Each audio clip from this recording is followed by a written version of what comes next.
यो ब्रह्म विद्या संप्रदाय कर्तृभ्यो वंश ऋषिभ्यो महद्भ्यो नमो गुरुभ्यः सर्वोपप्लवरहितः प्रज्ञानघनः प्रत्यगर्थो ब्रह्मैवाहमस्मि ब्रह्मैवाहमस्मि। नारायणं पद्मभवं वसिष्ठं शक्तिं च तत्पुत्रपराशरं च व्यासं शुकं गौडपदं महान्तं गोविन्दयोगीन्द्रमथास्य शिष्यं श्रीशङ्कराचार्यमथास्य पद्मपादं च हस्तामलकं च शिष्यं तन्तोटकं वार्तिककारमन्या नस्मद्गुरून् सन्ततमानतोऽस्मि। श्रुतिस्मृतिपुराणानामालयं करुणालयं नमामि भगवत्पादं शङ्करं लोकशङ्करं शङ्करं शङ्कराचार्यं केशवं बादरायणं सूत्रभाष्य कृतौ वन्दे भगवन्तौ पुनः पुनः। ईश्वरो गुरुरात्मेति मूर्तिभेदविभागिने व्योमवद्व्याप्तदेहाय दक्षिणामूर्तये नमः। ॐ शान्ति शान्ति शान्तिः। श्री रोहतक नगरस्थ रामेश्वर महादेव जी के श्री कैलाश आश्रम के अधिष्ठात्री देव रामेश्वर महादेव जी के चरणों में कोटिशः वंदन। परम पूज्य सदगुरुदेव श्रोत्री ब्रह्मनिष्ठ एकादश पीठाधीश्वर महाराज जी जिनकी प्रेरणा से हम लोग यहाँ पे आए हुए हैं, उनके चरणों में कोटिशः वंदन। और पूज्य ब्रह्मलीना श्रोत्रिया ब्रह्मनिष्ठा गिरी माँ जी के चरणों में कोटिशः वंदन। कैलाश आश्रम के वर्तमान कोषाध्यक्ष और यहाँ पे बहुत ही कुशलता पूर्वक सभा का संचालन करने वाले परम पूज्य स्वामी जी और इस आश्रम की संचालिका माता जी के चरणों में वंदन। काशी से आए हुए स्वामी दयानंद जी महाराज और अन्य समुपस्थित संत महात्मा, श्रद्धा भक्तिमय माताओं बहनों और श्रद्धालु सज्जनों, सभी के लिए मेरा ओम नमो नारायण है। बहुत ही हर्ष का अवसर है। इस 27वें देव प्रतिष्ठा महोत्सव के अवसर पर जो विविध कार्यक्रम आयोजित किए गए, इसमें एक 8 दिवसीय सत्संग कार्यक्रम के अंतर्गत हम लोग महात्माओं के मुख से कुछ ज्ञान के साधनों के विषय में श्रवण कर रहे हैं। तो मैं भी कल से गीता के 7वां अध्याय, इसका नाम है ज्ञान विज्ञान योग, इसमें विचार करना आरंभ किया हूँ। तो पहला श्लोक आ गया था, मय्या सक्त मना पार्थ योगम युञ्जन मदास्मि असंशयं समग्रम मां यथा ज्ञास्यसि तत्त्वं। मुझ में आसक्त मन वाले होकर और मेरा ही आश्रय लेकर तुम योग करो, योग का अनुष्ठान करो। इससे तुम्हें क्या मिलेगा? संशय से रहित होकर के पूर्ण रूप से मुझे तुम जान लोगे। जैसे जानोगे वो तुम मुझसे सुनोगे। तो देखिए, गीता जो है ना, सभी उपनिषदों का सार है। इसलिए उपनिषद में जो बातें हैं वही यहाँ पे है। तत्वमसि की व्याख्या रूप है बता ही दिया था, लेकिन ये गीता के श्लोक भी कुछ तो उपनिषदों से ही देखेंगे आप मिलते जुलते हैं। ये जैसे द्वितीय अध्याय में कुछ श्लोक आपको मिल जाएंगे। कठोपनिषद के श्लोक मंत्र और यहाँ के श्लोक एक जैसे लगभग लगते हैं। उपनिषदों का सार है। इसीलिए हम लोग जो महात्म्य में प्रातः काल में जो हो रहा था, सर्वोपनिषदों गाव, दोग्धा गोपाल नंदन पार्थो वत्स सुधीर भोक्ता दुग्धम गीतामृतम महत्। तो आए एक रूपक दे करके बता रहे हैं, जैसे लोक में दूध निकालना हो तो गाय चाहिए, बछड़ा चाहिए, दूध को दूहने वाला चाहिए, फिर कोई उसे पिएगा। यहाँ पे एक महान दुग्ध है, अमृत स्वरूप है गीता रूपी दुग्ध। कौन सी गाय से निकला हुआ है? तो बताए कि सभी उपनिषद ही गाय है, सर्वोपनिषदो गाव। उस दूध को दोहने वाला जो ग्वाला है कौन है? कौन हो गया? गोपाल नंदन, भगवान श्री कृष्ण। दोग्धा गोपाल नंदन। और बछड़ा कौन है? दूध को निकालने के लिए पहले जो थोड़ा सा चूसेगा पार्थ। कुंती नंदन जो अर्जुन है वो पार्थ, उनको निमित्त बना करके सभी मुमुक्षुओं को बता रहे। और इसलिए इसका भोक्ता कौन है? सुधी, शुद्ध बुद्धि वाले, सुष्ठु धीर ऐसाम ते सुधीय, जिनकी बुद्धि सुंदर है, निर्मल है, एकाग्र है। ऐसे जो योग्य अधिकारी लोग, मुमुक्षु लोग, वही भोक्ता है दूध को पीने वाले। कौन सा दूध है? दुग्धम गीतामृतम महत्। गीता रूपी जो अमृत स्वरूप दुग्ध है, इसको पिएंगे मुमुक्षु लोग। यहाँ गीता में देखिए हर प्रकार के अधिकारियों को लेकर के साधन बताया गया है। और ये 7वां अध्याय है, ये उत्तम अधिकारी के लिए है। उत्तम अधिकारी के लिए जैसे जिस व्यक्ति का हाजमा अगर ठीक हो तो उसे खिचड़ी नहीं खिलाते। जैसे कोई पहलवान है, 1000 दंड बैठक लगा रहा है, कई प्रकार के व्यायाम कई घंटे तक करता है, और व्यायाम करके घर पे आया, उसकी पत्नी जो है पतला खिचड़ी बना के दे मूंग वाली, उस खिचड़ी को खा करके वो जिंदा रहेगा क्या? वो तो मर जाएगा। पहलवान को खिचड़ी नहीं खिलाते, बल्कि उसको रबड़ी, मलाई, गाजर का हलवा, एकदम गरिष्ठ गरिष्ठ चीजें उसको खिलाएंगे। भाई इतना व्यायाम कर रहा है वो, तो क्या पतली खिचड़ी खिलाओगे उसे? इसी प्रकार जो उत्तम अधिकारी है, जिसके अंदर योग्यता है, पद पदार्थ को जानता है, योग्यता है, उसके लिए देखिए यहाँ पे ऐसे उत्तम अधिकारी के लिए विधिध्यासन के बाद उसका स्वरूप बताया जा रहा है, किस प्रकार का मेरा तत्व है, और इस तरह से मुझ में अंतःकरण उसका समाहित हो जाएगा, ऐसा करेंगे तो होगा। ये यहाँ बता रहे हैं। तो ये प्रथम श्लोक में हम लोग अब आगे बताएंगे। इसमें आगे बढ़ने से पहले एक कुछ शंका लोग करते हैं कि जैसे अभी ज्ञान के साधन बता रहे महात्मा लोग गीता के 13वें अध्याय के आधार पर, तो लोग ये शंका करते हैं कि महाराज जी जब हमारी आंख ठीक है और सामने वस्तु रखी हुई है, जैसे यहाँ पे देखो ये माला है, अब आपकी आंख ठीक है, इस माला को देखने के लिए कौन सा विवेक वैराग्य की जरूरत है?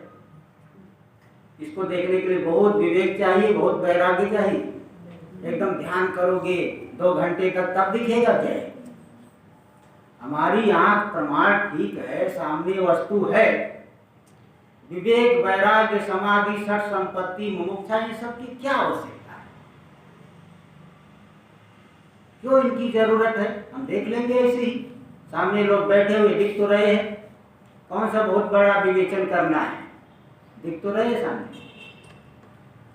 इसका जवाब समाधान महात्मा लोग इस प्रकार से करते हैं कि देखिए जैसे कोई न्यायाधीश है, जज, वह कानून के पूरे मर्म को जानता है, पूरे कानून के एक एक जो है धाराओं को समझता है, जानता है, किंतु ऐसा व्यक्ति भी पक्षपात कर सकता है अगर उसके अंदर ममता है, कभी उसका कोई संबंधी जन, परिवारी जन अथवा कोई मित्र उसके सामने आया, अगर उसके अंदर ममता है तो वह व्यक्ति कानून की धज्जियां उड़ाते हुए विपरीत निर्णय भी दे सकता है।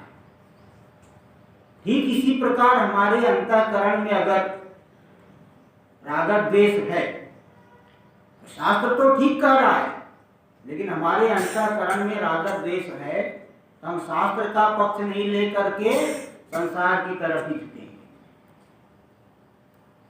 सांसारिक पदार्थों का ही चयन करेंगे। चयन करना जरूरी है, आत्मा का चयन करना है और चयन करके आपको चलना है।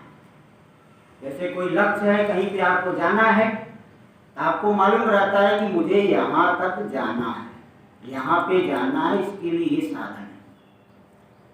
इसी प्रकार यहाँ पे आपको अनात्मा का तिरस्कार करके आत्मा को जो है चयन करके वहां चलना है।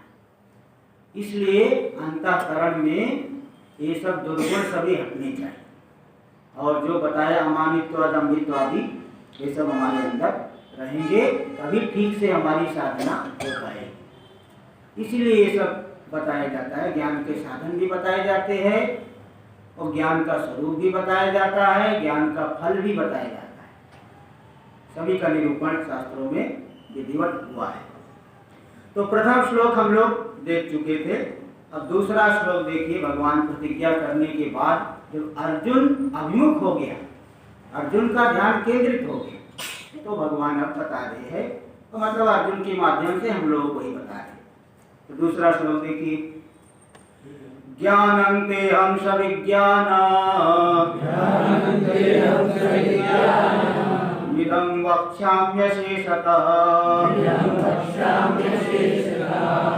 यज्ज्ञात्वा नेह भूयोऽन्यत् ज्ञातव्यमवशिष्यते। ज्ञानं तेहं सविज्ञानम् इदं वक्ष्याम्यशेषतः यज्ज्ञात्वा नेह भूयोऽन्यत् ज्ञातव्यमवशिष्यते।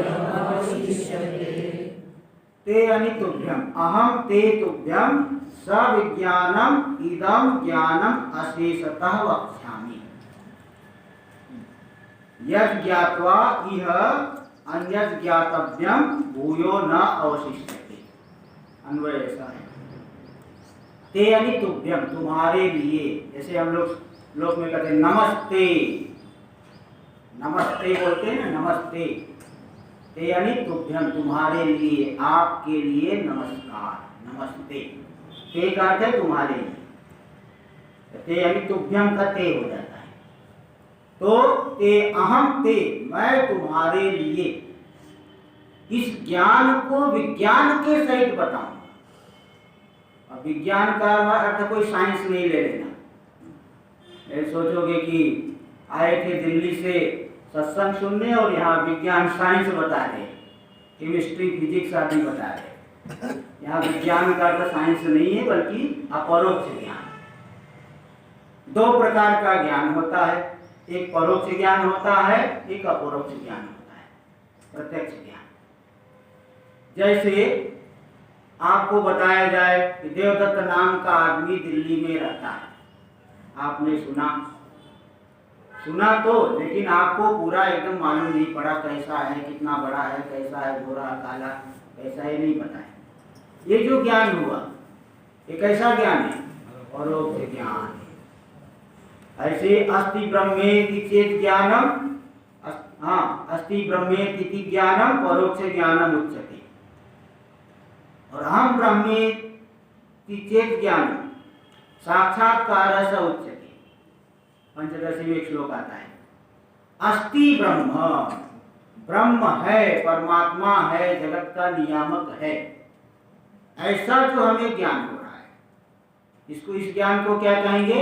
परोक्ष ज्ञान। और वही ब्रह्ममय हूँ साधना करके जब जान लेंगे तो उसको क्या कहेंगे? अपरोक्ष ज्ञान। उसी को साक्षात्कार भी कर देते हैं। तो देखिए, परोक्ष ज्ञान से ही मुक्ति क्यों नहीं होती? इसलिए नहीं होती कि जो जगत की भ्रांति है, समस्या है, कष्ट है, दुख है, यह हमें कैसा अनुभव में, प्रत्यक्ष अनुभव में आना है। जैसे आपको कोई बीमारी हो, पीड़ा हो शरीर में, और आपसे कहा जाए अरे भाई आप तो शुद्ध मुक्त ब्रह्म हो। ये जो ज्ञान है परोक्ष ज्ञान, परोक्ष ज्ञान उस दुख को दूर नहीं कर पाएगा, क्योंकि प्रत्यक्ष आपको अनुभव हो रहा है शरीर में पीड़ा है। एक बार ऐसे ओंकारेश्वर में था, तो वहाँ एक घटना घटी थी। एक दंडी स्वामी थे। दंडी स्वामी जी बीमार है, पेट में, सिर में बहुत दर्द हो रहा है। और महात्मा आश्रम में क्या होता है कि कोई महात्मा बीमार हो जाता है तो उनको एक सेवक लगा देते हैं, दूध भिजवाते, फल, कंबल आदि। एक सेवक जो है लगा दिया गया, भाई इनकी जरा जब तक बीमार है तब तक सेवा करो। दंडी स्वामी को बहुत दर्द हो रहा है, दंडी स्वामी वो चिल्ला रहे हैं। तो सेवक बोला महाराज ये जो दर्द है मिथ्या है, ये दर्द मिथ्या है। दंडी स्वामी बोले भाई मिथ्या तो पूरा संसार है, लेकिन अनुभव में आ रहा है ना मुझे।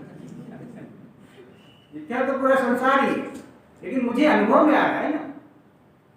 ऐसे ही परोक्ष ज्ञान से मुक्ति नहीं है, क्योंकि संसार की जो समस्या है, दुख है, ये प्रत्यक्ष अनुभव में आ रहा है। नाना को जो तीनों प्रकार के ताप है, आध्यात्मिक आदि, भौतिक आदि, दैविक, ये ताप हमें प्रत्यक्ष अनुभव में आ रहा है। इसलिए सुन करके करे शुद्ध बुद्ध मुक्त है, इस ज्ञान से जो है राहत नहीं मिलती। इसलिए उसको जब हम आत्मसात कर लेंगे तब जाकर के हमें राहत मिलेगी, समस्या से छुटकारा हमेशा हमेशा के लिए। कल बताया था ना, दो प्रकार, लौकिक साधनों में दो प्रकार के दोष होते हैं। क्या बताया था? एकांतिकता का अभाव और आत्यंतिकता का अभाव। लौकिक साधन निश्चित रूप से समस्या को हटा देंगे, ऐसी कोई गारंटी नहीं है, और हमेशा हमेशा के लिए हटा देंगे ये भी कोई गारंटी नहीं। थोड़े समय के लिए एक बार बुखार हट गया, बहुत जो है महंगी दवाई लिए बुखार हट गया, क्या दोबारा बुखार नहीं आएगा? अवश्य आएगा। और कोई भी दवाई की कंपनी आज तक लिख करके नहीं दी है कि 100% मरीज ठीक होंगे। 60%, 70% बस इतना है, यानी 30% लोग दवाई खाने के बाद भी मरेंगे। ये पक्का तो खुद लिख के दे रहे हैं, इससे जो है 30%, 60% ही ठीक होंगे, यानी 40% क्या होगा? दवाई खाने के बाद भी ठीक नहीं होगा।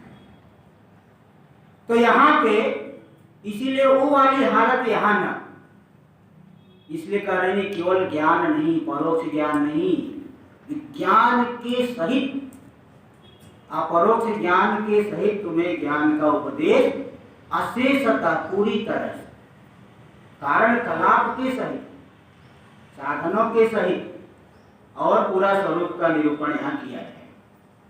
देखिए, अज्ञान से लेकर के ज्ञान होने तक 7 अवस्थाएं आती हैं। इन 7 अवस्थाओं को पंचदशी आदि ग्रंथों में बहुत अच्छी तरह से बताया गया। इन 7 अवस्थाओं को समझने के लिए एक सरल दृष्टांत है, आप लोग सुने होंगे, लेकिन 7 अवस्थाओं को घटाने के लिए बताता हूं। किसी गांव में 10 बेरोजगार लोग रहते थे, पुराने जमाने की बात है। तो गांव में 10 बेरोजगार लोग थे, और गांव के लोग उनको जो है बहुत झिड़कते रहते थे, अरे तुम लोग कब तक खाट तोड़ते रहोगे, रोटी खाते रहोगे मुफ्त में, पूरी दुनिया कमा रहे, तुम लोग भी कुछ कमाओ, ऐसे खाट तोड़ रहे हो, रोटी तोड़ रहे हो मुफ्त में, कब तक जो है पिताजी का धन लुटाओगे? ऐसे बड़े बूढ़े लोग उनको डांटते रहते। एक बार 10 मित्रों ने एक साथ बैठ करके निश्चय किया कि भाई हम लोग भी शहर जा करके पैसा कमाएंगे। तो लोग सभी ने अपने जो है अपना अपना सामान बांधा और नाश्ता पानी ले करके सभी बड़ों बूढ़ों को नमस्कार करके, भाई नमस्कार करके निकलो तो काम ठीक होगा। बड़े बूढ़ों के आगे नमस्कार किया। सब ने कहा तुम 10 के 10 जहां रहो सुखी रहो। उनको दिमाग में, मूर्ख तो थे ही वो लोग, दिमाग में आ गया कि हम लोग 10 हैं। बड़े बूढ़ों ने क्या आशीर्वाद दिया, तुम 10 के 10 जहां रहो सुखी रहो। उनके दिमाग में आ गया कि हम लोग 10 हैं। फिर वहां से निकले। गांव के बाहर नदी जो है बड़ी हुई थी, वर्षा काल का समय था, लेकिन गांव के रहने वाले लोग थे इसलिए तैरना उन्हें आता था। वो लोग सोचे भाई ऐसा करो, अपना अपना सामान सिर में बांधो और तैर करके उस पार निकलो। और सिर में बांध करके तैर करके निकले। अब कोई अच्छा तैरता है, कोई थोड़ा खराब, कोई दूर निकला, कोई पास में निकला, कोई ऐसे ऐसे। थोड़े समय बाद सब इकट्ठे हुए। बोले भाई अच्छा ऐसा करो, पहले गिन लो कि हम लोग 10 पूरे हो गए कि नहीं। अब गिन रहे, 1 2 3 4 5 6 7 8 9 9 9 पे गिन करके 9। दूसरा बोला अच्छा तू ठीक नहीं गिनता, मैं गिनता हूँ। उसने भी वही गिना, 1 2 3 4 5 6 7 8 9। सभी के सभी इतने मूर्ख थे, अपने आप को सब छोड़ देते और सामने वाले को गिनते थे। गिन गिन करके हार गए। थोड़े समय इंतजार किए, 9 ही हो रहे। वो बैठ करके सिर पीट पीट करके रोने लगे, हमारा 10वां साथी बह गया। हमारा जो 10वां साथी था वो बह गया, हम लोग 9 ही रहे। पीट रहे, सिर पीट पीट करके वहां रो रहे। थोड़े समय बाद वहां से महात्मा जी एक जा रहे थे। महात्मा लोग बहुत भ्रमण करते हैं, पहुंच जाते हैं ऐसे समय में। एक महात्मा जी वहां जा रहे थे, देखिए लोग तो थोड़ा मूर्ख जैसे दिख रहे। क्या बात है भाई? उन्होंने बताया कि महाराज क्या करें, हम लोग निकले थे गांव से 10 के 10 लोग पैसा कमाने के लिए, लेकिन प्रथम ग्रास से मक्षिका पाता। पहले ग्रास में मक्खी पड़ गई। नदी पार करते एक हमारा साथी बच गया। अब क्या करें? तो सभी से बोले, सभी यही बात बता रहे हैं। तो उन्होंने कहा देखो भाई ऐसा है कि तुम्हारा 10वां साथी है। क्या बात करते हो महाराज, 10वां साथी कहाँ है? हम तो 9 ही है। बोले नहीं 10वां है। बोले है तो दिखाओ। तो उन्होंने एक डंडा लिया। बोले 1 2 3। बोले गिनो जरा, एक से गिनवा रहे, तुम गिनो। वो गिनने लगा, 1 2 3 4 5 6 7 8 9। उसके सिर पे एक डंडा मारे, तू 10वां। 10 मस्त मसी। दूसरे से गिनवाए और दूसरे को भी एक डंडा मारे, तू ही 10वां। ऐसे ऐसे सबको एक एक डंडा मारे। तो सबको थोड़ा सा बड़े खुश हो गए। थोड़ा सा वो सिर में थोड़ा दर्द बना हुआ है, आगे थोड़ा जाने पे दर्द भी ठीक हो गया। लेकिन डंडा सब खा लिए, लेकिन जो है एकदम खुश हो गए, हमारा 10वां साथी मिल गया। देखो इसमें 7 अवस्थाएं बताई। 10वें को मैं नहीं जानता, ये है अज्ञान, ये पहली अवस्था। और अज्ञान से क्या हो गया? आवरण। आवरण हो गया उनके चित्त पे 10वें के विषय में। फिर तीसरे स्टेज पे आए विक्षेप, यानी सिर पीट पीट करके रो रहे हैं। 10वां हमारा साथी तो नदी में मर गया। हमारा 10वां साथी क्या हुआ? नदी में मर गया। ये है विक्षेप। तीसरी अवस्था हो गई क्या? विक्षेप। पहली दशा है अज्ञान, दूसरी क्या है? आवरण, तीसरी क्या है? विक्षेप। अब इसके बाद जब गुरु जी वो महात्मा जी आए, उन्होंने कहा देखो भाई 10वां आदमी जिंदा है। ये सुन करके उन्हें क्या ज्ञान हुआ? परोक्ष ज्ञान। 10वां है। और इसके बाद उन्होंने के बाद बताओ कहाँ है? तो उन्होंने गिन करके बताया ना, गिनवा करके बताया। तो 10वां मैं ही हूँ। ये जो ज्ञान होगा इसे क्या कहेंगे? परोक्ष ज्ञान, प्रत्यक्ष ज्ञान। और प्रत्यक्ष ज्ञान हो गया, 10वां आदमी जिंदा है, वो मैं ही हूँ। तो शोक हट गया कि नहीं? शोक हट गया सब उनका। लेकिन थोड़ा सा है भाई, सिर में एक डंडा लगा है कि नहीं? वो खुजला रहे हिस्से से, और थोड़े समय बाद वो सिर का दर्द भी हट जाए तो निरंकुशा तृप्ति। ये सातवीं अवस्था क्या है? निरंकुशा तृप्ति। ठीक ऐसे ही अध्यात्म में भी सातों दशाओं को अवस्थाओं को आप घटा सकते हैं।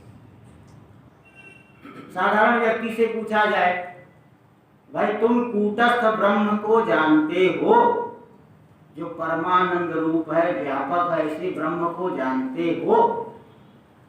तो क्या कहता है? कूटस्थ ब्रह्म है ही नहीं, मैं जानता भी नहीं। कूटस्थ ब्रह्म नहीं है, मैं नहीं जानता, है ही नहीं।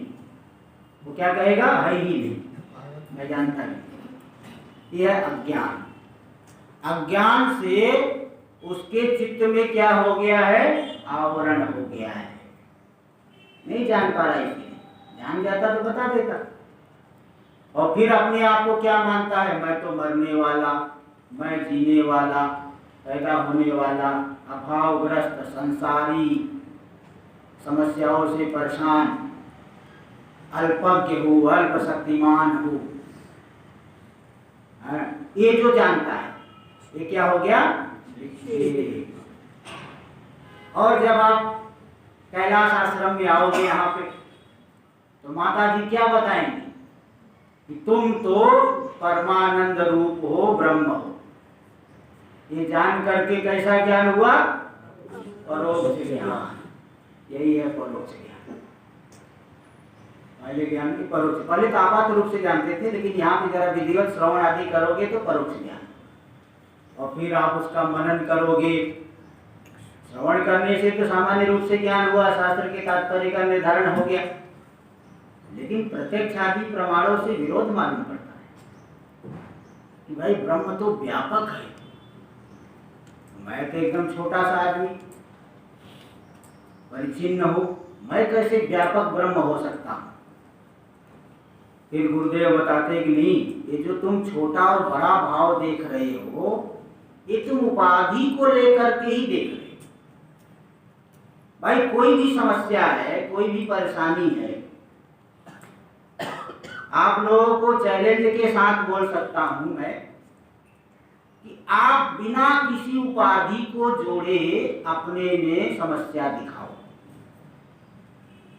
कौन बुद्धिमान आप में बैठा है बता दें, बिना किसी उपाधि को जोड़े समस्या को बताने वाला। आप बहुत पढ़े होंगे, लौकिक पढ़ाई बहुत किए होंगे। बिना किसी उपाधि को जोड़े समस्या को बताओ जरा। आप बिना उपाधि के कोई समस्या बता ही नहीं सकते। आप कभी भी यही कहोगे कि मेरे सिर में दर्द है, पेट में दर्द है, पैर में दर्द है, मेरा लड़का बीमार है, वो धन कम है। बिना उपाधि की कोई समस्या बता सकता है? कोई है क्या इतना समझदार? बताओ, अगर हो तो हाथ उठाए। बिना उपाधि के कोई व्यक्ति समस्या बता ही नहीं सकता। इसलिए जो कोई भी ताप आपके अंदर है, जो कोई भी समस्या है, या किसको लेकर के है? उपाधि को लेकर के ही है। इसलिए प्रत्यक्ष आदि प्रमाणों से जो विरोध दिख रहा है, क्यों विरोध दिख रहा है? क्योंकि हम अपने आप को शरीर आदि से विशिष्ट मानते हैं, जो कि विनाशी पदार्थ है। शरीर तो किसी का नहीं रहा। बड़े बड़े राजा आए चले गए, योद्धा आए चले गए, बड़े बड़े अवतार हुए, वो भी शरीर छोड़ के गए। यही बताए कि भाई ये शरीर तो नित्य नहीं है, इसलिए शरीर आत्म भाव को छोड़ो। तो इसलिए जो हमारी समस्या है उपाधि को लेकर के, प्रत्यक्ष आदि प्रमाणों से विरोध उपाधि को लेकर के दिख रहा है। इसलिए जब हम उपाधि से अपने आप को अलग करेंगे, मैं अन्नमय कोश नहीं हूँ, क्योंकि ये तो अन्न का परिणाम है। अन्न खाने से मोटा होता है, अन्न खाना छोड़ दो तो पतला हो जाए। एक दिन अन्न में ही, अन्न रूपी पृथ्वी में लीन हो जाता है। और मैं तो सदा रहने वाला, तीनों अवस्थाओं में, गहरी निद्रा में भी शरीर का भान नहीं होता, लेकिन मैं तो हूँ। इसलिए मैं अन्नमय कोश नहीं हूँ, प्राणमय कोश। भूख प्यास आदि धर्म वाला, भूख प्यास किसका धर्म है? प्राणमय कोश का धर्म है। शरीर में जब तक प्राण चल रहा है खूब 56 प्रकार के व्यंजन खा सकता है, और जैसे प्राण निकल गया थाली सजा करके रख दो बगल में, खा लेगा? कुछ नहीं खा पाएगा। भूख प्यास आदि ये सब प्राणमय, गमनागमन आदि क्रिया ये सब प्राणमय कोश का धर्म है। संकल्प विकल्प आदि ये सब मनोमय कोश का धर्म है। निश्चय करना, कर्तृत्व आदि, मैं करता हूँ, ये सब भाव किसका धर्म है? विज्ञानमय कोश का धर्म। और भोक्तृत्व, मैं सुखी मैं दुखी, ये सब किसका धर्म है? आनंदमय कोश का धर्म। तो जितने भी सांसारिक धर्म दिख रहे हैं ये सब कोशों के धर्म है, उपाधि के धर्म है। मुझमें कोई भी समस्या नहीं है। इस तरह से जब गुरु बताते हैं और शास्त्रीय युक्तियों से वह विचार करता है। विचार आपको कैसे करना है? शास्त्रीय युक्तियों के बाद। मनमानी युक्तियों से विचार करोगे तो नहीं समझ पाओगे, विपरीत समझ लोगे। जैसे मनमानी रास्ते से जाना चाहे तो गंतव्य कभी नहीं पहुंच पाएंगे। मैं इधर से जाऊंगा, रास्ता इधर से है, मैं तो इधर से जाऊंगा, ऐसे जाने से कभी गंतव्य मिलेगा? कभी नहीं पहुंच सकता। इसलिए शास्त्रीय युक्तियों से जब विचार करता है तब वह उपाधि से अपने आप को, शरीर आदि से अपने आप को अलग कर लेता है। तो हो गया क्या? अपरोक्ष ज्ञान। अपरोक्ष ज्ञान होने से शोक की निवृत्ति हो जाती है, छठवीं अवस्था। लेकिन पूर्व की वासनाओं से, पूर्व के संस्कार से मन कम में कभी जो है कुछ हो जाता है, विक्षेप आदि कुछ, क्योंकि संसार के संस्कार बहुत ज्यादा है ना, इसलिए तो निधिध्यासन का कथन किया गया है। तो कुछ जो है वो मालूम पड़ेगा कभी तो भी हट जाएगा, विदेह मुक्ति हो जाएगी शरीर भाव छूटने पर। निरंकुशा तृप्ति, सातवीं दशा क्या है? निरंकुशा तृप्ति। ये 7 अवस्थाएं होती है अज्ञान से ज्ञान होने, मुक्ति फल तक 7 अवस्थाएं हैं। ये पंचदशी में बहुत अच्छा बताया गया है। तो यहाँ पे बता रही है ज्ञानम तेहम सविज्ञानम इदम वक्ष्यामि अशेषतः।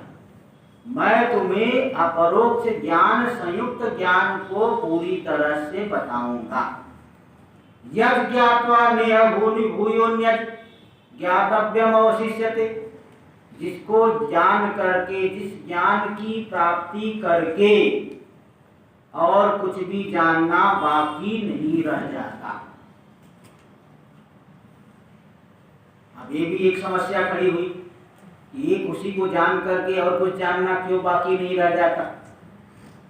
एक को जान लिए तो देखिए वेदांत में कई जगह पे आपको मिलेगा एक विज्ञान से सर्व विज्ञान की प्रतिज्ञा।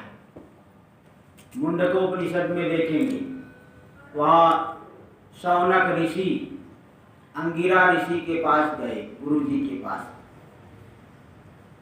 जा करके उन्होंने यही प्रश्न किया, कस्मिन्नु भगवो विज्ञाते सर्वम इदं विज्ञातं भवतीति। हे भगवान, ऐसा कौन सा तत्व है जिसको जान लेने पर सब कुछ जान लिया जाता है? ठीक इसी प्रकार छांदोग्य उपनिषद में भी आप देखेंगे, श्वेत केतु, जो बालक श्वेत केतु 12 वर्ष तक गुरुकुल में अध्ययन करके आए, बड़ा घमंड में घूम रहा है, सोचता है लोग क्या पढ़े हैं।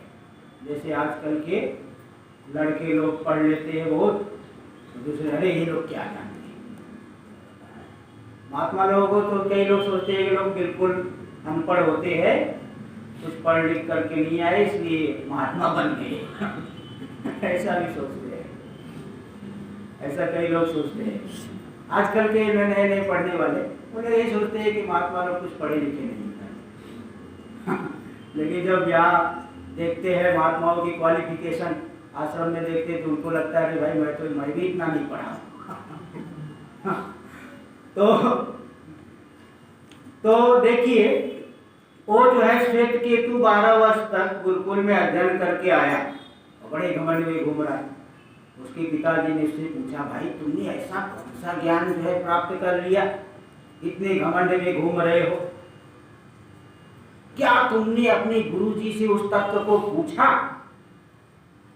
ए न श्रुतम श्रुतम भवत या मतम मतम अविज्ञातम विज्ञातम। जिसको जान लेने से अश्रुत पदार्थ भी श्रुत हो जाता है, अमत पदार्थ जिसका हमने मनन नहीं किया उसका भी मनन हो जाता है, अविज्ञात पदार्थ भी विज्ञात हो जाता है। उसके पिताजी ऐसा बोले तो उसको बड़ा आश्चर्य हुआ, ऐसा कैसे हो सकता है? एक को जानने से सब कैसे जान लिए जाएंगे? एक आदमी को हमने जाना, क्या संसार के सभी आदमी जान लिए जाएंगे? एक जगह हम सैर करके विजिट करके आए, क्या एक जगह सैर करने से सभी जगह का सैर हो जाएगा? एक जगह एक तीर्थ का भ्रमण करने से सभी तीर्थों का भ्रमण हो जाएगा? ऐसा तो नहीं होता है। फिर उसके पिता ने 3 दृष्टांत दिया था। यथा सौम्येकेन मृत्पिंडेन सर्वं मृन्मयं विज्ञातं भवति, वाचारंभणं विकारो नामधेयं मृत्तिका इत्येव सत्यम। ऐसा पिता ने जवाब दिया। हे प्रिय पुत्र, जैसे एक मिट्टी के ढेले को जान ली, तो मिट्टी से बने जितने पदार्थ है सब जान लिए गए। ये मिट्टी है, मिट्टी से अतिरिक्त नहीं। भाई जैसे आप देखिए, सुनार की दुकान पे जा करके आभूषण बनवाते हो सोने का, तो आभूषण चाहे गले का हार हो, चाहे हाथ में पहनने वाला कंगन हो, चाहे पैर में पहनने वाला हो, अगर सोने का बनवाए हो तो कोई भी आभूषण हो, चाहे गले में पहनो, चाहे हाथ में पहनो, चाहे पैर में पहनने वाला हो, वह सोना ही है। सोने से अतिरिक्त है क्या? ये जो विकार है तो व्यवहार चलाने के लिए, व्यवहार के लिए पदार्थों की आवश्यकता होती है। पानी लाना है तो घड़ा चाहिए, केवल मिट्टी से पानी नहीं आएगा।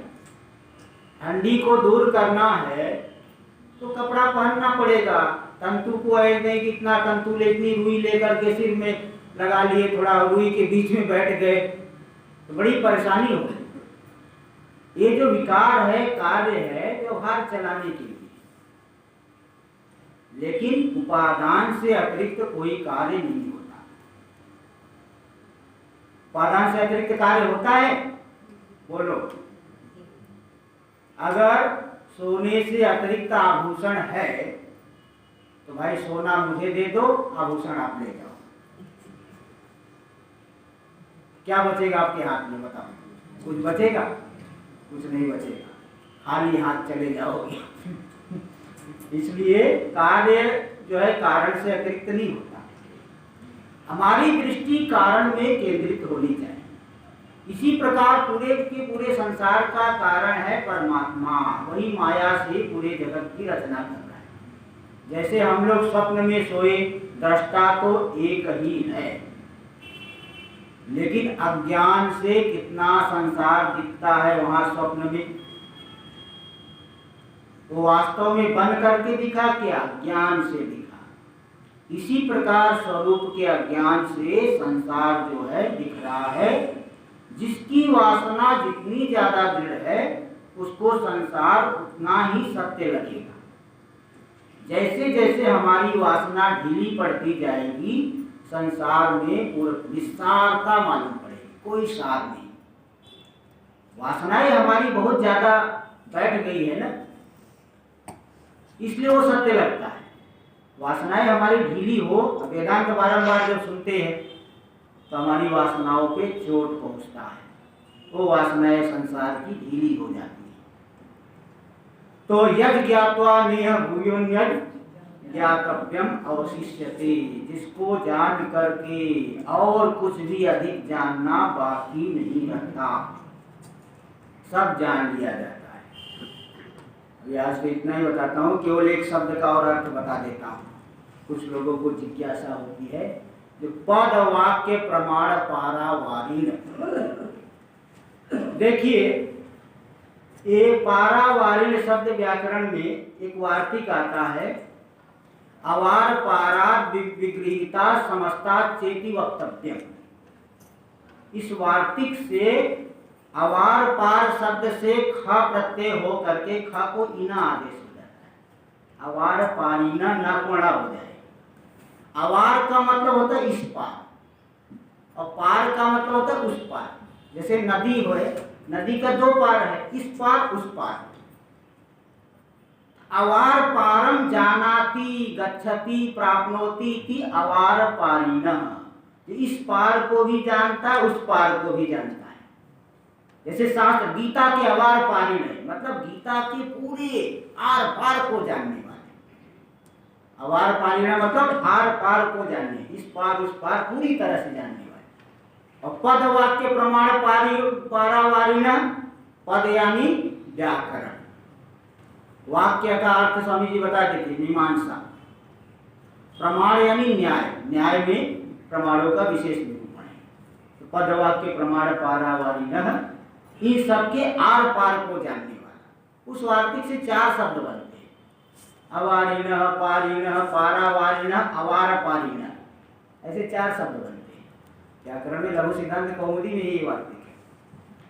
अवारिणः मतलब इस पार को जानने वाला, पारिणः मतलब उस पार को जानने वाला, पारावारिणः इस पार उस पार इस पार को जानने वाला, और अवार पारिणः इस पार उस पार को जानने वाला। ऐसे चार शब्द बन जाए। तो पारावारिणः मतलब इस पार और उस पार को भी जानने वाला, यानी पूरी तरह से जानने वाला। कई लोग जो है थोड़ा फुसफुसाहट मैंने सुना, इसलिए मैंने कहा भाई एकदम से बता दे, नहीं तो फिर जिज्ञासा बनी रहती लोगों की कि भाई क्या क्या बोलते हैं। इसलिए मैंने कहा एक बार एकदम से बता दिया जाए।